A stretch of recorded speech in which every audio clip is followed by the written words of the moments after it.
মাগরিবের পরে কারো সঙ্গে কথা না বলে এই দোয়াটি 7 বার পরে আল্লাহ তাআলার কাছে যা চাইবেন আল্লাহ আপনাকে তাই দান করবে।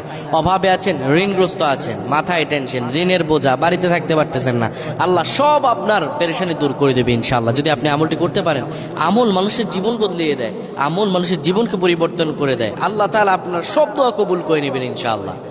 মাগরিব নামাজের পরে কিবলামুখী হয়ে থাকবেন, কারো সঙ্গে কথা বলবেন না, কারো সঙ্গে কথা না বলে কিবলামুখী হয়ে আপনি পড়বেন আল্লাহুম্মা আজরিনা মিনান নার, আল্লাহুম্মা আজরিনা মিনান নার, আল্লাহুম্মা আজরিনা মিনান নার। যদি এটি আপনি মাগরিব নামাজের পরে কারো সঙ্গে কথা না বলে পড়ে 7 বার পরে দুটি হাত তুলে আল্লাহর কাছে দোয়া করেন, আল্লাহ জাহান্নামের আগুন থেকেও বাঁচাবেন এবং আল্লাহ আপনার সব দোয়াগুলো কবুল আর মঞ্জুর করে নেবেন। আল্লাহুম্মা আমিন।